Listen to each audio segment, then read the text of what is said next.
bonjour, bonsoir.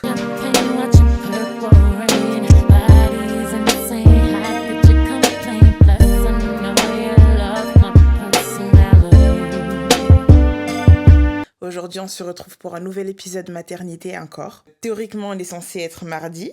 Les vérités qu'on ne te dit pas pendant la grossesse. Ce sont des choses que j'aurais aimé savoir. J'ai tout écrit en brouillon là-dedans, mais tout est structuré dans le téléphone, donc pardonnez-moi si vous me voyez utiliser mon téléphone. Petit disclaimer, je ne parle pas d'accouchement là-dedans directement. Il y aura un épisode vraiment dédié à l'accouchement et tout le travail. Là, c'est vraiment tout le processus, des choses qu'on ne vous dit pas, du début jusqu'à terme. Après, à partir de l'accouchement, de toute façon, je coupe court. Second disclaimer, prenez ce qu'il y a à prendre. C'est pas parce que j'ai vécu ce que j'ai vécu que tu vas forcément les vivre. J'espère que ma façon d'être ne va pas choquer. Et du moins, si elle choque, ce n'est pas grave parce que c'est moi. Je vous raconte ce que j'ai vécu moi et ce que j'ai ressenti à ce moment-là et qui puisait développer encore aujourd'hui ce que je ressens. On va gentiment glisser vers le chapitre suivant. Pendant que le monde parle, ton corps, lui, commence à vivre son propre langage. Je trouve que c'est une jolie transition quand même. Numéro 17. Si tu es discrète dans ta relation, on te demandera très souvent qui est le père. Moi, monsieur et moi, on sait qu'on est ensemble parce qu'on nous voit ensemble. Mais c'est pas pour autant que je vais faire des photos avec lui, comme dans des relations précédentes où t'as ce truc-là où t'affiches facilement et tout. Donc là, je me suis donné certaines résolutions, qu'il y avait des choses à préserver dans un premier temps. Moi, je suis pas forcément contre l'exposition d'un couple, au contraire. Pour moi, c'est quelque chose qui doit être assumé et montré, mais ça veut pas non plus dire qu'on montre pas, qu'on n'assume pas. Mais il y a des manières quand même de faire comprendre qu'on est en couple. Donc voilà, je suis pas pour m'étaler dans un sujet qui n'est pas le thème, mais voilà, c'est pas parce que tu veux être discret qu'on doit pas non plus savoir que t'es pas en couple. J'ai légèrement changé des petites choses par rapport à ce détail-là. Lorsqu'on voyait que j'étais enceinte ou lorsque je pouvais annoncer que j'étais enceinte, évidemment non, enfin j'annonçais pas directement que j'étais enceinte parce que si on me demande qui est le père, c'est que théoriquement la personne n'est pas forcément proche de moi, mais même pour ceux qui étaient quand même proches de moi, ne savent pas toute ma vie privée et ne connaissent pas forcément mon conjoint, ça me dérange pas et c'est pas plus mal comme ça. Enfin, j'estime que si t'es ma copine, t'es là pour moi, t'es pas là pour savoir qui je côtoie, qui je fréquente. Oui, en effet, tu peux savoir quand même que je suis en couple parce que c'est quand même important. Enfin, des fois, il y a des copines qui sont un peu plus folles que d'autres et qui prennent quand même le temps de proposer plus de sorties ou certains types de sorties et qui vont se dire ok bon elle est en couple et tout nanana, je veux pas la déranger, je veux pas l'amener dans des cadres bizarres, je veux pas la mettre mal à l'aise, tu vois, or que dans un autre contexte elle va tout le temps t'appeler parce qu'elle sait que t'es libre et donc elle sait que ça devrait pas poser problème parce que t'as plus ou moins des comptes à rendre à personne. Donc oui, on savait que j'étais en couple mais on savait pas avec qui et donc t'as ce truc là mais tu vois, surtout qu'on savait aussi que je sortais d'une autre longue relation, 1 an et demi auparavant, donc t'avais ce truc-là, mais est-ce qu'elle s'est remise avec la personne de son passé, est-ce que, ou est-ce que c'est pendant des bails et on l'a abandonné. Donc je vais pas vous mentir, en tant que fille, ça peut être parfois rabaissant à ce qu'on vous demande qui est le père, mais quand je me mets aussi à leur place, je peux comprendre, mais je me permettrai pas de poser la question. Déjà, c'est même pas le premier des trucs qui me vient à l'esprit de me dire, ah putain, t'es enceinte, c'est qui le père, franchement, il y a tellement d'autres questions à poser en premier quand quelqu'un t'annonce sa grossesse. Je dis pas que c'est pas une question à poser, mais tu peux la poser peut-être un peu plus tard. Encore une fois, il y a des contextes, il y a quelle place t'occupe par rapport à la personne, quel lien vous réunit pour que tu sois au courant de qui est le père, tu vois ce que je veux dire? À la limite, que ça vienne d'elle-même, mais en tant que qui tu demandes qui est le père? C'est tellement maladroit et... Je sais pas. Moi, je suis pas... Je suis pas pour ce genre de comportement. Mais bon. Numéro 18. Tu as le droit de refuser qu'on te touche le ventre. Et d'ailleurs, c'est fortement déconseillé selon moi. Et même déconseillé aussi par rapport à beaucoup de personnes. Dieu merci. Donc je me dis, il y a encore des valeurs encore spirituelles qui sont encore... qu'il y a encore des codes quand même, que même si le temps passe, il y a des choses qu'on sait qu'on ne fait pas.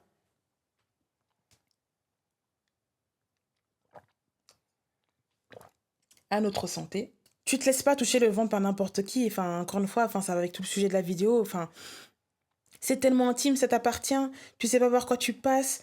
Il y a des gens avec qui tu es plus ou moins proche. Enfin, d'où tu permets de me toucher le ventre. Il y en a qui ont quand même eu la gentillesse de me demander, oh, est-ce que je peux te toucher le ventre? Enfin, en fait, ils sont tellement émerveillés par le truc et qu'ils disent, oh, je peux toucher. Et genre, sur le coup, ils sont tellement tout mimi, tu dis pas non comme ça. Du coup, oui, tu les laisses un peu caresser le ventre et puis de toi-même, genre, tu vas montrer le ventre et tu vas la laisser toucher le ventre. Mais ton âge, c'est genre, tac, hop, je te touche le ventre. Pourquoi tu fais ça? Et Il y a des moments, enfin, genre, je sais que j'aurais pu péter les plombs, mais je sais pas ce qui m'a pris.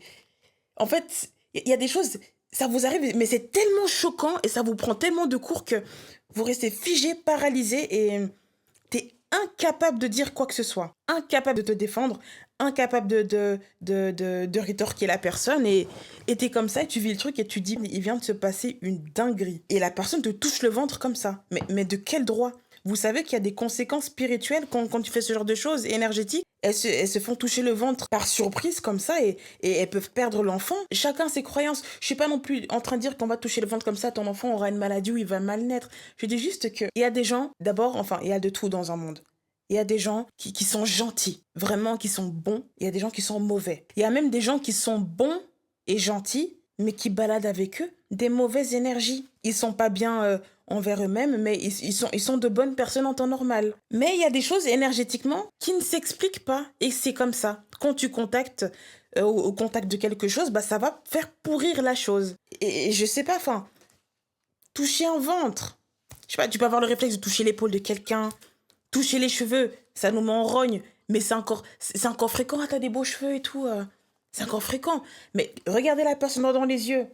T'es à la même taille que cette personne. T'es pas une personne qui est à taille réduite. Qu'est-ce qui va faire que, d'un coup, physiquement, toute la hauteur de ton corps, tu vas la baisser pour partir toucher le ventre de quelqu'un? Enfin, moi, je me dis, à quel moment ça peut être si évident pour vous de toucher le ventre de quelqu'un comme ça. Enfin, encore une fois, c'est pas interdit, mais demande au moins, parce que c'est tellement intrusif. C'est comme toucher la cuisse de quelqu'un sans aucune raison. Pourquoi tu vas toucher ma cuisse? Déjà, les cheveux, c'est énervant. Déjà, il y en a même, ils aiment pas qu'on leur touche l'épaule. Enfin, moi, je suis là en boîte, j'aime pas quand des gars me touchent l'épaule. Enfin, me touche pas, parle-moi. Qu'est-ce qui se passe? Est-ce que tu es obligé de me toucher? Les gens trop tactiles, j'y arrive pas non plus. Donc, combien de fois dans ces contextes-là, et surtout si la personne... Parce que justement, vous êtes là, vous voyez la personne enceinte, mais vous savez pas aussi dans quel enjeu spirituel elle est. Si c'est quelqu'un qui est plus ou moins éveillé. Et même si, peu importe, elle est pas non plus hyper éveillée ou hyper intéressée, il y a quand même des choses qui sont quand même intimes et propres à elle. Tu sais pas dans quelle phase elle est. Et elle peut même réagir de façon hyper agressive. Pourquoi tu touches mon ventre? On touche pas le ventre et tout. Et voilà, elle peut te reprendre devant tout le monde sur le fait accompli, mais parce que toi-même, tu la prends sur le fait accompli en lui touchant le ventre sans demander. Et ça ne se fait pas. Ça ne se fait pas. Je sais pas qui a lancé cette mode-là, mais ça ne se fait pas. Ça ne se fait vraiment pas. À la rigueur, laisse la personne te prendre la main et amener ta main pour la poser sur le ventre, tu vois. Limite même, ça te met mal à l'aise toi et tu vas dire, oh non, non, non, je veux pas me gêner tout à l'heure. Et non, et c'est la femme enceinte même qui te prend ta main et qui te la pose. Je préfère mieux ça et que la personne soit gênée et se dire, non, je peux pas, je suis pas bien. Non, mais si, t'inquiète pas. Et elle a ce truc-là où elle sent que le feeling est bon, tu vois. Faut laisser les choses se faire, faut pas tout le temps provoquer. Ça va rien vous rapporter que des mauvais souvenirs vis-à-vis de vous. C'est genre la personne, ok, elle peut continuer à te parler, vous aurez un bon contact, mais elle va pas oublier ce détail-là. Et c'est ton visage qui va figurer par rapport à ce détail-là. Et c'est pas drôle. S'il vient même à se passer quelque chose, bah, que ce soit une personne superstitieuse ou pas forcément, mais si c'est une personne vraiment hyper superstitieuse, genre vraiment sans limite, bah, elle va se dire, bah voilà, ma grossesse elle est pas arrivée à terme, c'est à cause d'elle parce qu'elle m'a touché le ventre sans ma permission, me touche pas quoi, je sais pas quoi. Vous savez pas qu'elle est retombée, vous pouvez avoir dessus juste parce que vous êtes permis quelque chose qui ne vous est pas autorisé. Ouais, vous pourrez passer pour une personne mauvaise, on va dire que vous avez fait en sorte que sa grossesse n'arrive pas à terme, alors qu'il n'y avait pas forcément de mauvaises intentions, mais il y a une manière de faire. Numéro 18. Certains te charrieront sur ta démarche ou ton ventre lorsque tu arrives à terme. J'ai des souvenirs où, monsieur, quand j'arrivais à terme, bah, je me mettais à marcher comme un pingouin parce que du coup, tu peux plus marcher une jambe après l'autre. Genre, c'est vraiment en mode plus de gauche à droite, en se dandinant un peu. Puis bah, il se moquait, mais c'était mignon. Genre en mode, putain, bébé, ça fait trop bizarre de te voir enceinte et tout. Regarde ta démarche, regarde comme tu marches, c'est trop mignon et tout. C'est trop drôle et tout. Enfin, du coup, il y a des petits snaps par-ci par-là, mais c'est entre vous et puis vous en vannez de la situation parce que dans tous les cas, il peut rien faire de plus. Toi-même, tu peux rien faire de plus. Le temps qui passe, vous n'allez pas non plus vous regarder dans le blanc des yeux et être toujours sérieux. Donc, oui, il y a ces petits moments-là où faudra un peu détendre l'atmosphère et puis il va dire ah putain bébé ta démarche c'est trop drôle. Ton ventre il est tout tiré comme ça et puis les fesses font comme ça ou voilà c'est drôle et puis si vous avez des parents avec qui vous vannez un peu, vous prenez des remarques de leur part ah mais ma fille mais ton ventre, il fait comme ça, hein. Eh, mais tu marches comme ça, hein. Ah, mais c'est drôle, ma fille, de te voir enceinte. C'est drôle de te voir marcher comme ça. J'aurais pas imaginé que tu me. Que de t'imaginer enceinte comme ça. Et du coup, ça éveille un petit sentiment drôle. Puis la personne te voit d'une certaine manière. Donc, il n'y a pas que des mauvaises choses, il y a aussi des choses assez chouettes. Et puis, on en rigole de temps en temps. Parce qu'il y a aussi des gens en ville. Enfin, t'arrives pas vraiment à l'expliquer, mais tu le ressens et tu le vois. C'est genre, tu peux te tourner, puis d'un coup, tu vois un peu des gens qui ricaillent. Enfin, quand tu dis des gens, là, on parle peut-être plus de jeunes personnes. Et puis après coup, bah, si tu te retournes complètement, bah, ils comprennent en fait que t'es enceinte. Parce que du coup, c'est comme si il y a un peu des railleries sur ta façon de marcher, mais sur le coup, ils ont pas tilté que je les ai vus, tu vois, qui se moquaient de ma démarche. Mais après, c'est quand je me retourne complètement, genre, qui constatent que je suis enceinte et que ça se, ça se calme un peu. Donc, dans certains moments, ça peut être pas bien parce que voilà, enfin, j'aurais pu être aussi à mobilité réduite sans forcément être enceinte ou autre, avoir une anomalie où je marche un peu plus, un peu différemment et ça ne mérite pas non plus d'être moqué. Tu vois, ça peut être moqué quand c'est dans le cocon familial, quand c'est entre toi et monsieur. Si on se moque pas de soi-même, bah, tu vois, quand ça vient du dehors, ça peut être un peu vexant, mais c'est pas bien grave. Et puis, bah, les gens, après, ils voient que vous êtes enceinte, ils voient que vous les avez vus et ils se calment direct. Numéro 20. Tu te sentiras parfois invincible jusqu'à ce qu'on te dise calme-toi, tu es enceinte. T'es enceinte, tu viens d'apprendre la nouvelle, il y a des choses que tu veux entreprendre, tu dis ok, il faut faire ça, il faut faire ça. Bref, t'as la tête partout d'un coup. Tu dis qu'il y a plein de choses à gérer et tout, mais on te fait vite comprendre, écoute bébé, écoute ma soeur, t'inquiète pas, ça va, genre pose-toi, t'es enceinte, ne stresse pas, décharge-toi, délègue-moi ça et ça et ça, l'autre partie, vois comment est-ce que tu gères, mais t'inquiète pas, pas de stress. Je sais que t'es pas malade, mais t'es quand même enceinte, du coup pose-toi, ne te mets pas des stress dans la tête, si t'as besoin d'administratif, bah voilà, prends conseil à gauche, à droite, ou tiens, moi je suis calée en administratif, donc te prends pas la tête, si t'as des questions par rapport à ça, tu m'en parles, on va caler un moment telle semaine et puis je vais te dire tout ce que tu as besoin et je vais faire le nécessaire pour toi et je te reviendrai. Voilà, c'est beaucoup des choses à base de ce genre-là que j'ai eu beaucoup de chance de bénéficier. Je sais pas si certaines ont connu des situations comme ça. Moi, pour ma part, durant ma grossesse, on a quand même beaucoup montré que je pouvais me décharger de certaines choses. Et là, par exemple, bah, avec cet exemple-là, bah, il y a Artemis Conseil par rapport à l'assurance, bah, parce qu'ici en Suisse, il y a cette loi, il faut être assuré avant d'être né.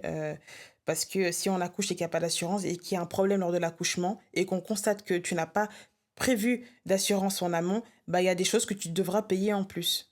Et vaut mieux prévenir que guérir, comme on dit. Théoriquement, je suis aussi quelqu'un qui est vite dispersé, j'ai le stress qui monte facilement. Même en dehors de ce contexte-là de grossesse, bah, si je peux de toute façon déléguer des choses que je ne maîtrise pas ou je sais que je vais vite perdre pied, bah, évidemment qu'il y a des choses où on peut se permettre de demander un peu d'aide et que si on est beaucoup trop gêné de demander de l'aide à des proches, bah, on peut demander à des professionnels. Comme ça, au moins, tu as ce truc-là où ça reste confidentiel. Tu n'as pas la sphère familiale qui va entrer dedans pour savoir tes détails. Comment est-ce que tu gères ta vie et c'est très bien comme ça et c'est une source de stress en moins et tout ce que tu as à faire bah, c'est relire les clauses, signer les papiers, discuter avec ton conjoint si vous êtes d'accord sur les tenants et les aboutissants, faire ses propres enquêtes soi-même un minimum et puis c'est tout bon. Petit big up encore une fois Artemis Conseil, Monsieur Bonaudi et Monsieur Minsa, hyper polyvalents et ils peuvent se déplacer partout en Suisse romande pour vous conseiller. Numéro 21. Sensibilisez votre entourage à propos des mauvaises nouvelles, car votre tête et esprit peuvent encaisser, mais pas votre corps. C'est vraiment important parce que, genre, justement, encore une fois, t'es enceinte, t'es pas malade. Donc, c'est pas ce truc-là où t'auras une attaque cardiaque et c'est même trop dire parce qu'il y en a qui tout va bien, mais d'un coup, ils apprennent une certaine nouvelle et puis ils font un AVC, ils font une attaque cardiaque, pourtant ils sont en bonne santé. Ok, je suis enceinte, mais ok, je peux tout entendre. T'en as aussi qui se disent, ok, non, je suis fragile, je me connais, ne me choque pas et tout, nanana, ou soit non, fallait pas commencer le sujet parce que là, maintenant, ça va me stresser. La personne est obligée de parler. C'est qui tout double, soit ça passe, soit ça casse. Et du coup, ça peut faire engendrer une réaction de la femme enceinte. Si je peux vous raconter une anecdote, j'étais en train de visiter un appartement. Enfin, c'était dans les moments où je visitais les appartements et il fallait que je prenne un choix. J'avais des petites paperasses à signer, donc je courais à gauche à droite. J'étais déjà hyper stressée par le contexte, donc je me retrouve à la gare. Je m'étais rendu compte après coup avec le propriétaire qu'il y avait des choses qu'on a oublié de signer, donc il fallait faire l'aller-retour. Puis justement, j'étais stressée et enceinte. Il était tellement gentil que lui-même m'a dit non, non, attendez-moi à la gare. Je vais prendre ma voiture et vous rejoindre à la gare. parce que j'avais déjà pris le train du coup. Puis du coup, il m'a rattrapée dans une autre ville pour m'aider à signer certains papiers. Et dans tout ce stress-là occasionné, je reçois un appel de ma petite sœur, d'une de mes petites sœurs, parce que j'en ai 3. Kelly, Malaika et Alia, qui m'annonce une terrible nouvelle. En fait, d'abord, elle m'annonce rien, elle pleure, elle suffoque, elle suffoque, elle suffoque, elle suffoque, elle suffoque, elle pleure, elle pleure, elle pleure à chaudes larmes. Donc moi, j'ai un choc énorme. Je me dis, putain, c'est quoi, maman, elle est morte? C'est vraiment le premier truc qui me vient à l'esprit. Et ce qui est un peu plus touchant, en fait, parce que vous connaissez pas l'histoire, vous savez pas ce qui s'est passé. Et dans tout ça, je vais vous dire, je vais vous faire une vidéo vis-à-vis des réactions que j'ai eues lorsque j'ai annoncé ma grossesse, vis-à-vis de certaines personnes. Ça m'a encore plus fait mal parce que je me suis dit, quoi, maman, elle est morte. Enfin, il y a quoi, parle, parle, parle. Et elle suffoque, elle suffoque, elle suffoque, elle suffoque. Il y a quoi, il y a quoi, il y a quoi, il y a quoi, il y a quoi. Carrément, même moi, j'ai les larmes, j'ai les frissons, je suis comme ça. En face des rails de train, il y a les trains qui vont passer. Il faut aussi me faire surprendre par le proprio que je suis en train d'attendre à la gare qui m'a demandé de l'attendre. Donc,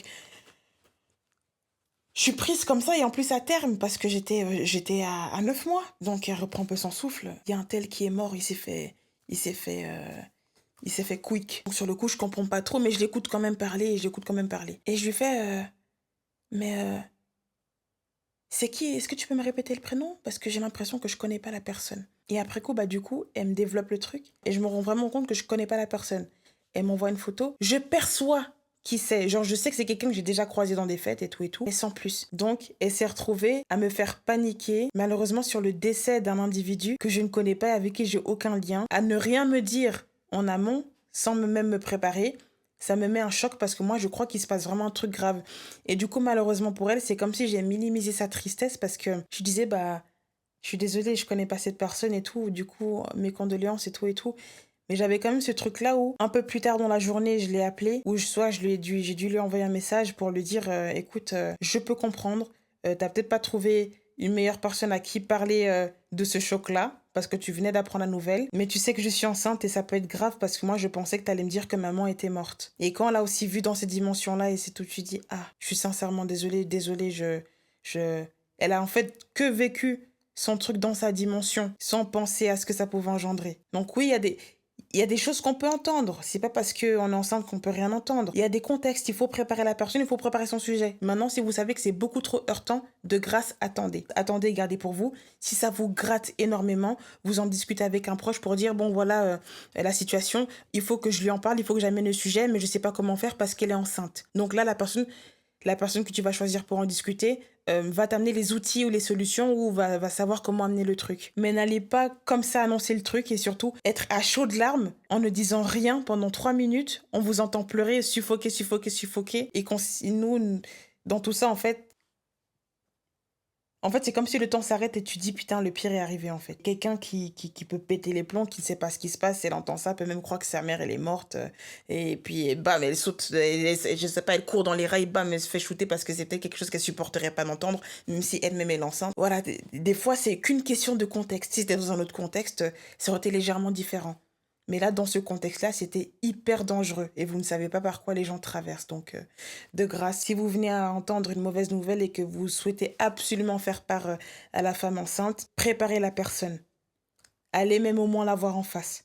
Parce que par téléphone, tu peux pas percevoir les émotions. Tu peux un peu percevoir les intonations, tu peux percevoir certaines choses, mais ça ne fait pas tout. C'était un petit peu le truc. Je suis un peu restée longtemps parce que c'est important pour moi et ça peut engendrer vraiment des choses graves. Un choc où nous, on est prêt à entendre, mais le corps, il n'est pas prêt. On peut faire un malaise. On peut tomber, on peut s'évanouir, on peut se taper la tête en tombant, on peut se cogner le ventre en tombant, on peut même faire une attaque qui, nous, peut-être en temps normal, on n'est pas sujette à des problèmes cardiaques, mais ça peut être tellement grand, plus le fait d'être à terme, à 9 mois, ton rythme cardiaque, il ralentit. Donc, il ralentit, il s'accélère. Par exemple, moi, je fais de l'arythmie, j'ai des problèmes cardiaques. Ça va de soi, les mauvaises nouvelles, comme les disputes aussi. Donc, de grâce aussi, par moments, messieurs, s'il y a des choses dont vous n'êtes pas d'accord avec votre conjointe à certains moments et qu'elle est enceinte, encore une fois, la grossesse ne veut pas inclure le manque de respect, donc tout doit se faire dans la gentillesse, mais voilà. Tu te mets avec ta partenaire, tu sais qu'elle a un certain tempérament, donc pourquoi te montrer choquée quand elle est enceinte? Or, qu'en temps normal, elle n'a jamais changé parce qu'elle a toujours été comme ça. Donc, prends seulement sur toi. Mais maintenant, s'il s'avère qu'elle est très douce en temps normal, puis que durant la grossesse, elle est différente, ben, fais-lui peut-être comprendre que t'es là pour elle, sans qu'elle soit sur la défensive. Mais prends aussi sur toi parce que c'est aussi difficile pour elle. Parce qu'elle se rend compte aussi qu'elle change. Mais c'est plus fort qu'elle parce que il y a les hormones, il y a tout le contexte, il y a comment est-ce qu'elle se sent, il y a le mal de tête, il y a le mal de ventre et tout ce qui s'ensuit. C'est en amenant des choses comme ça peut provoquer une colère ou une frustration parce qu'elle va peut-être se dire que vous ne cherchez pas à vous mettre à sa place. Qui dit frustration, qui dit colère, qui dit encore une fois bah, une crise. Et dans cette crise-là, elle peut faire un malaise. Tu vas devoir l'amener à l'hôpital. Donc toi-même, tu vas stresser, tu vas dire putain, pourquoi j'ai commencé à parler. Elle va tout de suite se dire, mais voilà, j'étais tellement stressée et tellement prise par la dispute que voilà comment mon corps a réagi. Donc des fois, oui, notre tête et notre esprit est prêt à entendre les choses, mais le corps, non. Donc prenez le temps des fois de prendre sur vous avant de venir en parler. Voilà. Pas pour dire de vous taire, mais il y a des manières de préparer le terrain. Je pense que vous avez compris. Parce que le choc est trop grand. Voilà. Toi, tu penses que c'est bon, mais après coup, tu vas aux toilettes, tu te rends compte que tu as perdu du sang. Tu vois. Tout ça, c'est parce que c'est le choc. Ça en joue, enfin, encore une fois, c'est des détails. Mais c'est chaque détail qui a son importance dans ces moments aussi, aussi exigus. Voilà. Je vais m'arrêter là-dessus. 22. Tu dormiras plus que tu ne mangeras. Il y a aussi ce mythe-là où on a l'impression que tu vas tomber enceinte, tu vas toujours vider le frigo, tu vas vider les casseroles, tu vas manger dans le plat des gens et tout et tout. Moi, d'abord, je pense avant tout que c'est une question de métabolisme naturel. En temps normal, moi, je suis quelqu'un qui mange pas beaucoup. Quand j'ai appris que j'étais enceinte, mon métabolisme était retourné déjà à son état naturel depuis 1 mois et demi auparavant parce que quand j'ai appris que j'étais enceinte, j'étais déjà à 7 semaines. Mais monsieur a eu des doutes quand il me voyait beaucoup manger. Et ces doutes se sont confirmés que j'étais vraiment enceinte. Et c'est là que, après coup, après avoir fait les tests, et on a compté les semaines, et puis après avoir discuté avec les gynécologues, c'était là, en fait, on avait refait le lien en disant, putain, mais voilà, c'est pour ça que telle semaine, j'avais mangé énormément et qu'il était choqué lui-même et qu'il se posait des questions. Mais en fait, ça peut être par phase. T'en as avec qui, genre, qui mangent pas du tout, et puis que durant la grossesse, elles vont se mettre à manger tout le temps, tout le long de la grossesse, et t'en as, c'est vraiment par phase, parce que le corps, il sait que tu ne sais pas, parce que justement, t'es inconscient, mais ton corps commence à devoir mettre des choses en place. Et donc, il t'envoie des signaux. Et moi, c'est ça le signal que mon copain a pris à ce moment-là. Et moi, j'étais juste plus contente. Je me disais, enfin, je mange un peu, je sais pas ce qui me prend, j'ai un peu plus d'appétit, mais j'ai justement profité de ça parce que je fais des troubles alimentaires. Pardon. Et donc, moi, j'ai juste calé là-dessus parce que je complexe beaucoup du fait que je mange pas assez, que j'ai pas non plus le poids que je veux. Je me suis juste arrêtée là. Enfin, je mange beaucoup. Enfin, j'aurai un peu plus de chair. J'aurai peut-être 1 ou 2 kilos en plus. Mais lui, il voyait la chose autrement. T'es peut-être enceinte. Mais non, tu dérailles. Et après coup, bah voilà, bah tu vois, je suis pas enceinte. J'ai arrêté de manger comme avant et tout. Ça m'a juste pris comme ça le temps d'une semaine. Mais après coup, j'étais vraiment enceinte.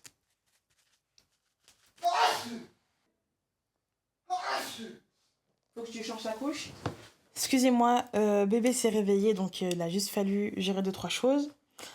On peut continuer.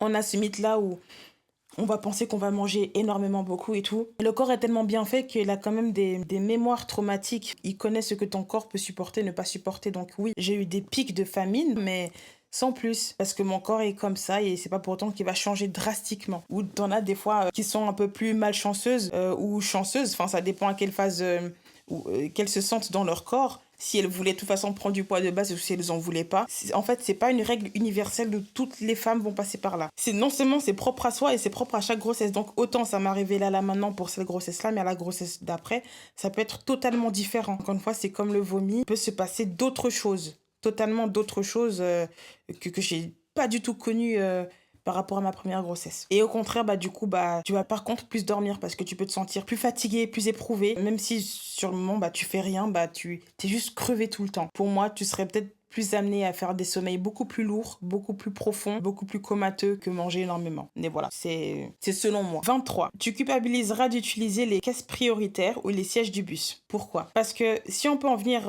à la phrase « t'es enceinte, tu n'es pas malade, la grossesse n'est pas une maladie », non, mais c'est quand même quelque chose qui se passe.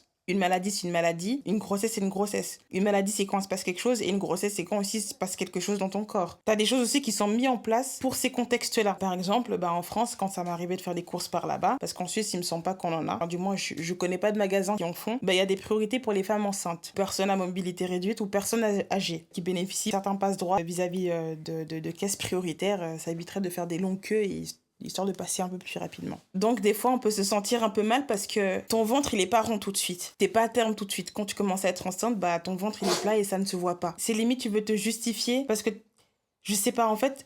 C'est peut-être psychologique, mais t'as comme l'impression peut-être que tu te sens peut-être regardée ou peut-être pas légitime. Enfin, tu dis non, mais c'est bon, je suis légitime parce que je sais que je suis enceinte, mais peut-être tu dis, la caissière, elle va peut-être te dire, mais elle fout quoi là? Elle s'est trompée de caisse, elle est dans l'autre côté. Ou peut-être devant des personnes âgées qui vont dire, ah non, mais là c'est pour les personnes âgées, c'est pour les femmes enceintes. Enfin, oui, je suis juste au début de ma grossesse, mais je suis enceinte. Et j'ai pas le souvenir de m'être pris une remarque par rapport à ça, mais il y a eu des moments où j'ai eu la boule au ventre tant que le ventre n'était pas sorti et que j'étais confrontée à bénéficier de ce passe-droit et de me dire est-ce que je prépare la photo de l'échographie pour prouver que je suis enceinte et que j'ai le droit de passer. Enfin, finalement non, mais peut-être qu'il y en a qui le font. Dieu merci, on m'a pas confrontée jusque-là pour prouver ma grossesse, mais on peut se sentir pas légitime ou c'est encore un peu aussi pareil par rapport au bus. Même si toi dans ton cœur et dans ton énergie tu dis ok bon ça va, j'en ai pour 2-3 arrêts ou j'en ai pour 5 arrêts, je vais tenir debout, je vais me tenir à la barre, dans le fond s'il y avait une chaise disponible tu te serais assise, mais voilà il y a du monde et tout, toi tu sais que t'es enceinte, mais tu vois certains profils que tu sais qu'ils peuvent supporter de tenir debout et toi t'es là, t'es enceinte dans ton cœur, mais tu vas le dire comment? Du coup toi t'es là, t'es assise, tu vas peut-être croiser une personne âgée qui va passer là devant toi, t'as pas le ventre qui est sorti ou il est en train de sortir, t'es peut-être à 6 mois, mais voilà, c'est pas tous les ventres de 6 mois qui se perçoivent et du coup tu te sens de devoir te lever parce que t'as certains regards qui sont sur toi, mais t'es enceinte, tu vois. Donc j'ai pas non plus le souvenir de me sentir dans cette situation-là et dire à quelqu'un à côté que je suis enceinte, du coup céder votre place et laisser la dame s'asseoir. C'est plutôt je vais directement me lever et lui donner la place. Et c'est après coup, quand je me lève, qu'on voit la bosse du ventre, que tout de suite, la personne qui était assise à côté de moi va se lever pour finalement me laisser m'asseoir là où j'étais assise à côté d'elle. Parce qu'elle constate que si j'étais assise, c'est parce que j'étais enceinte. Voilà, c'est ces petits moments. Dans ces moments-là aussi, je m'en prends moi-même en me disant, mais Oprah, t'avais qu'à avoir ton permis, t'avais qu'à avoir ta voiture. Et c'est public, tout le monde a son droit, mais voilà, c'est aussi propre à moi dans le sens où je n'aime pas déranger. J'ai peur de déranger, mais il faut quand même savoir s'affirmer parce que ce sont des droits. Ce sont des droits. Voilà. C'est ton dû, tu as le droit. 24. Tu te sentiras dévisagé, surtout quand les gens doutent que tu sois enceinte. Il y a des contextes où il y a des gens qui peuvent savoir si t'es enceinte ou pas, ou t'as déjà le ventre hyper rond, mais ils sont pas trop sûrs parce que t'as peut-être un manteau ou t'as peut-être le pull qui fait une bosse ou quelque chose comme ça. Ils vont faire que te regarder. Genre ton visage, ton ventre et genre je sais pas, genre c'est... En fait c'est tellement fort énergétiquement que t'as même l'impression de te sentir poignardé du ventre, excuse-moi du terme, mais c'est... Pourquoi tu t'attaques comme ça à mon ventre? Enfin, genre, pourquoi? Enfin, ok, t'as jamais vu de femme enceinte dans ta vie? Enfin, je sais pas, enfin, c'est... Je trouve ça un peu moyen, tu vois. Il y a encore des gens aussi qui peuvent beaucoup regarder, mais tu sens une certaine tendresse en mode, oh, elle est enceinte, oh, regarde le ventre. Puis t'en as, bon, c'est juste, ok, enfin, comme une forme de curiosité, mais après, dès qu'ils ont la confirmation dans leur esprit que t'es enceinte, voilà, ils continuent leur chemin, mais t'en as qui... Ils vous fixent comme ça, ils regardent ton ventre, ils fixent le ventre et tant que l'un ou l'autre n'est pas parti, la personne ne va pas décoller ses yeux de ton ventre et c'est juste désagréable et ça ne se fait pas. Je vous prépare à ça parce que c'est plus ou moins inévitable. Enfin, plus t'es dans les endroits publics, plus ça va t'arriver. Mais au milieu de tout ça, certaines personnes te surprendront et d'autres te rappelleront pourquoi la discrétion est parfois ton meilleur allié. On arrive au chapitre 3.